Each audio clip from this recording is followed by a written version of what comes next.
나는 박정자. 나이 72세. 경주 간포의 작은 어촌 마을에서 50년 넘게 살아온 토박이다. 내 삶은 마치 갯바위에 부딪히는 파도처럼 잔잔하고 팍팍했다. 평생 물질을 하며 남편과 자식들을 위해 온몸을 바쳤다. 허리는 늘 쑤셨고 거친 바닷바람에 얼굴은 거북이 등껍질처럼 주름졌다. 내게 남은 건 지독한 가난과 병든 몸뿐이었다. 자식들은 각자의 삶을 사느라 바빴고 나는 홀로 조용히 늙어가고 있었다. 하지만 내 마음속에는 단 하나의 꿈이 있었다. 남은 생을 나만을 위해 살고 싶었다. 작은 빵집을 열어 내 손으로 직접 구운 따뜻한 빵을 마을 사람들에게 선물하는 것. 그 꿈을 이루기 위해 나는 갯돈을 부었다. 이 갯돈은 다른 개와는 달랐다. 이름부터 남달랐다. 황금빛 청춘개. 개주인 김영자의 아이디어였다. 영자는 마을에서 마을의 여왕으로 불렸다. 그녀는 말솜씨가 좋고 사람을 다루는데 천부적인 재능이 있었다. 늘 마을 사람들의 고민을 들어주고 위급할 때는 가장 먼저 달려와 도와주곤 했다. 덕분에 마을 사람들은 그녀를 마을의 등불처럼 여겼다. 나 역시 그녀를 절대적으로 신뢰했다. 영자의 개는 20년 동안 단 한 번의 사고도 없었다. 이자율도 높았고 무엇보다 그녀가 정직함 그 자체였다. 그녀의 말 한마디는 법보다 더 강력한 신뢰를 가졌다. 황금빛 청춘개는 단순한 갯돈 모임이 아니었다. 21억 원이라는 거금이 모이면 개원 47명 모두가 강남의 유명 성형외과에서 리프팅 패키지를 받는 것이 목표였다. 주름진 얼굴을 펴고 잃어버린 젊음을 되찾는 것. 그것이 우리 모두의 간절한 소원이자 비밀스러운 꿈이었다. 개 모임은 한 달에 한 번 영자의 식당에서 열렸다. 우리는 갯돈을 내고 영자가 준비한 맛있는 음식을 먹으며 수다를 떨었다. 모두들 웃음꽃을 피우며 자신의 성형 계획을 이야기했다. 정자 언니, 언니는 주름이 깊으니까 보톡스랑 필러부터 맞아야 할 것 같아. 그리고 눈가 주름은 레이저로 지지고. 영자의 말에 나는 웃으며 대답했다. 에이, 난 그냥 주름만 펴면 돼. 빵집 열어야 하는데 너무 예뻐지면 손님들이 놀랄라. 옆에 있던 김씨 아줌마가 말했다. 나는 쌍꺼풀도 할 거야. 우리 딸이 엄마 눈이 너무 작아서 답답해 보여라고 하더라. 이번 기회에 시원하게 찢어버릴 거야. 이씨 아줌마는 코를 만지며 말했다. 나는 코를 좀 높여볼까? 옆모습이 너무 납작해서. 모두들 자신의 외모 콤플렉스를 솔직하게 털어놓으며 웃고 떠들었다. 우리는 서로의 꿈을 응원하며 황금빛 청춘을 되찾을 날을 손꼽아 기다렸다. 영자는 걱정 마. 내가 다 알아서 해줄게. 우리 모두 황금빛 청춘을 되찾는 거야. 라며 우리를 독려했다. 그녀의 말에 우리는 더욱 신뢰를 보냈다. 영자는 최근 들어 유독 개원들을 챙기기 시작했다. 값비싼 선물을 주거나 아프면 약을 챙겨주기도 했다. 언니들, 우리가 아니면 누가 챙겨주겠어? 우리 잘 먹고 잘 살아야지. 그녀의 말에 모두들 감동했다.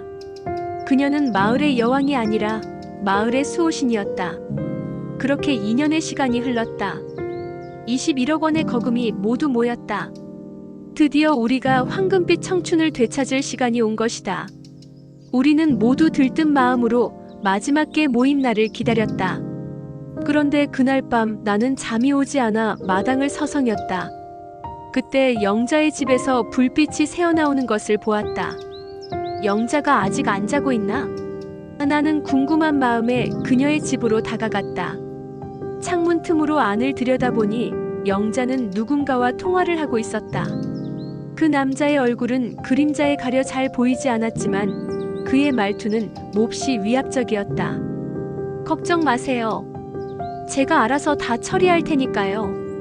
그 멍청한 할머니들이 뭘 알겠어요? 그 돈으로 내가 평생 꿈꿔왔던 그 건물을 살 수 있게 됐는데. 나는 영자의 말에 충격을 받았다. 그 건물? 그게 무슨 말이지? 영자는 통화를 마치고 누군가에게 서류를 건네고 있었다. 서류에는 강남이라는 글자가 선명하게 보였다. 나는 그 자리에 얼어붙었다. 내가 알던 영자의 얼굴이 아니었다. 그녀의 얼굴에는 싸늘한 미소와 함께 내가 알지 못하는 욕망이 가득했다. 나의 가슴은 불안감으로 가득 찼다. 과연 영자는 누구와 통화를 한 걸까? 그리고 그녀가 말한 그 건물은 도대체 무엇일까? 우리가 그렇게 간절히 원했던 황금빛 청춘은 과연 이대로 사라지는 걸까? 그날 밤 이후 나는 영자를 보는 눈빛이 달라졌다. 늘 완벽하게만 보였던 그녀의 미소가 어딘가 차갑게 느껴졌고 친절한 행동 하나하나가 모두 계산된 것처럼 보였다. 그 건물이라는 단어와 강남이라는 글자가 나의 머릿속을 떠나지 않았다. 나는 불안한 마음에 잠을 이루지 못했다. 나는 영자에 대한 의심을 떨칠 수 없어 다음날 아침 곧바로 다른 개원들을 찾아갔다. 김씨 아줌마, 나 어젯밤에 영자네 집 앞에서 이상한 걸 봤어. 영자가 누군가와 통화하면서 강남에 있는 건물을 샀다는 말을 들었어. 하지만 나의 말을 들은 개원들은 모두 코웃음을 쳤다. 정자 언니, 이제 나이 들어서 헛것이라도 보나? 영자가 그럴 리가 없어. 우리가 영자를 얼마나 믿는데. 그들은 내가 질투라도 하는 것처럼 나를 이상하게 쳐다보았다. 깨 모임이 코앞인데 괜한 소리 하지 마. 다들 예뻐질 생각에 설레는데 왜 김새는 소리를 해? 나는 더욱 외로워졌다. 내가 본 것은 환각이 아니었다. 분명 영자가 누군가와 통화하며 갯돈을 가로채려 한다는 사실을 알고 있었지만 아무도 나의 말을 믿어주지 않았다. 오히려 나는 이상한 사람으로 낙인 찍혔다. 나는 그들에게 더 이상 아무 말도 하지 않았다. 대신 나 혼자서라도 진실을 파헤치기로 결심했다. 드디어 마지막 개 모임 날이 되었다. 우리는 모두 리프팅 패키지를 받을 생각에 들떠 영자의 식당으로 향했다. 하지만 식당은 문이 굳게 닫혀 있었다. 그날 오후 믿을 수 없는 소식이 마을에 퍼졌다. 영자가 사라졌대. 밤사이에 온 가족이 야반도주했대. 마을 사람들은 충격에 휩싸였다. 그제야 나의 말이 맞았다는 것을 깨달았지만 이미 때는 늦었다. 우리는 곧바로 경찰에 신고했지만 영자는 이미 모든 것을 완벽하게 준비해두었다. 그녀가 우리에게 보낸 마지막 편지에는 이렇게 적혀 있었다. 언니들, 나는 떠납니다. 갯돈은 모두 내가 알아서 처리했습니다. 모두 잘 지내시기를 바랍니다. 그녀는 우리가 평생 모은 21억 원을 가지고 홀연히 사라졌다. 그리고 우리 모두는 한순간에 전 재산을 잃었다. 우리 모두의 꿈 황금빛 청춘은 그렇게 사라져버렸다. 나는 절망에 빠졌다. 그때 영자에게서 영상 편지가 도착했다. 모두의 휴대폰으로 전송된 영상 속 영자는 화려한 드레스를 입고 있었다. 그녀는 고급 리조트의 수영장 옆에 서서 우리를 향해 미소 지었다. 언니들, 여기 정말 좋아요. 제가 평생 꿈꿔왔던 삶을 살고 있어요. 고마워요. 언니들이 그렇게 갖고 싶어 했던 젊음을 나는 돈 주고 사지 않았어요. 언니들이 모아준 돈으로 훨씬 더 가치 있는 걸 얻었죠. 그녀는 우리가 돈 주고 사려 했던 젊음이 아닌 그 돈 자체를 욕망했다. 우리는 모두 그녀의 비웃음과 잔인함에 피가 거꾸로 솟는 것을 느꼈다. 모두가 그녀의 뻔뻔한 조롱에 분노했지만 아무것도 할 수 없었다. 그녀는 이미 우리가 닿을 수 없는 곳에 있었다. 나는 분노에 가득 찬 눈으로 영상을 수십 번 돌려보았다. 그리고 나는 영상 속에서 영자가 서 있는 배경에 유난히 눈에 띄는 건물을 발견했다. 그 건물의 독특한 양식과 창문 모양이 어딘가 낯익었다. 나는 직감했다. 이건 단순한 건물이 아니야. 영자가 말한 그 건물일지도 몰라. 나는 그 건물의 정체를 파헤치기 위해 조용히 조사하기 시작했다. 그리고 나는 그 건물이 단순한 건물이 아니라는 사실을 알게 되었다.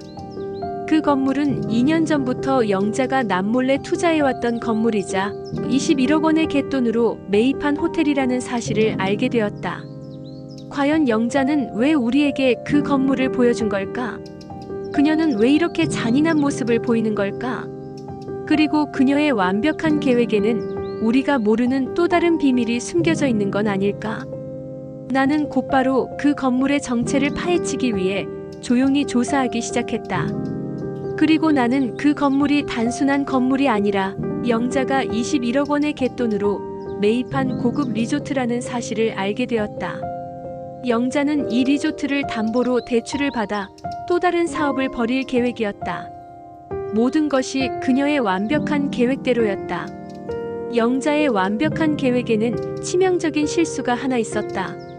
그녀의 리조트는 경상북도에서 추진하는 경주 해양생태 복원 프로젝트 부지에 포함되어 있었다. 이 프로젝트는 몇 년 전부터 계획되어 있었고 곧 리조트 부지가 수용될 예정이었다.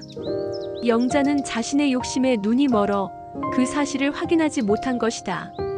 나는 곧바로 경상북도청 도시계획과를 찾아가 모든 사실을 알렸다. 담당 공무원은 나의 말을 듣고 놀라움을 금치 못했다. 이 리조트는 저희가 오랫동안 매입을 시도했었는데 소유주가 계속 바뀌면서 연락이 끊겼었습니다. 매입자가 이 사실을 몰랐군요. 이 사실은 뉴스 보도를 통해 세상에 알려졌다. 21억 사기극, 개주가 산 리조트는 사실상 고물. 완벽한 줄 알았던 사기극, 알고 보니 정부 수용부지로 지정. 영자의 완벽한 계획은 한순간에 무너졌다. 그녀는 리조트를 팔지도 개조하지도 못하는 상황에 처했다.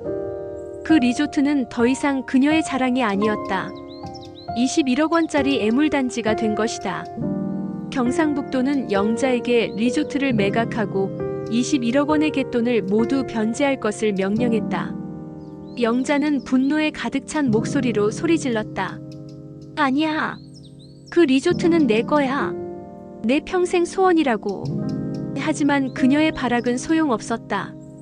그녀의 악랄한 계획은 나의 끈질긴 추적과 용기 있는 행동으로 인해 산산조각 났다. 그녀의 마지막 자존심이었던 리조트마저 우리에게 돌아왔으니 이보다 더 통쾌한 복수가 어디 있겠는가. 나는 2억 원의 갯돈을 되찾았고 다른 개원들도 모두 잃었던 돈을 되찾았다. 마을 사람들은 나에게 정자 언니 덕분에 우리 돈을 되찾았다며 고마워했다. 나는 더 이상 불쌍한 피해자가 아니었다. 나는 마을의 영웅이었다. 영자는 결국 법의 심판을 받지는 않았지만 평생의 소원이었던 리조트를 잃고 모든 재산을 탕진한 채 혼자 남겨졌다. 그녀는 평생 자신이 저지른 죄의 대가를 치러야 했다. 나는 2억 원의 갯돈을 되찾았다. 나는 그 돈으로 꿈에 그리던 작은 빵집을 열었다. 빵집 이름은 황금빛 청춘이었다. 마을 사람들은 이제 더 이상 얼굴에 칼을 대는 꿈을 꾸지 않았다. 그 대신 따뜻한 빵 냄새가 가득한 나의 빵집에 모여 서로의 인생을 이야기하며 웃음을 되찾았다. 나의 이야기는 단순한 복수극이 아니다. 나의 이야기는 나의 고통을 통해 나의 삶의 진정한 의미를 찾고 나의 용기를 통해 나의 행복을 되찾은 이야기다. 나는 이제 더 이상 피해자가 아니다. 나는 나의 삶의 주인공이다. 사랑하는 시청자 여러분, 21억 원의 갯돈 사기극의 통쾌한 결말 어떠셨습니까? 혹시 지금 당신의 인생도 막장 드라마처럼 느껴지십니까? 힘들고 지칠 때 박정자 씨처럼 당신의 용기를 믿어보세요. 당신의 인생도 충분히 사이다 결말이 될 수 있습니다. 이 사연이 당신에게 나도 할 수 있다 는 용기와 희망을 주었다면 지금 당장 좋아요 버튼을 꾹 눌러주세요. 그리고 당신의 빛나는 인생을 응원하고 비슷한 처지의 친구들과 이 통쾌한 메시지를 나누고 싶다면 주저하지 말고 구독 버튼을 눌러주세요. 여러분의 뜨거운 관심과 응원이 이 땅의 모든 박정자 씨들을 행복하게 만들 수 있습니다. 우리 모두의 통쾌한 인생을 위해 함께해요. 감사합니다.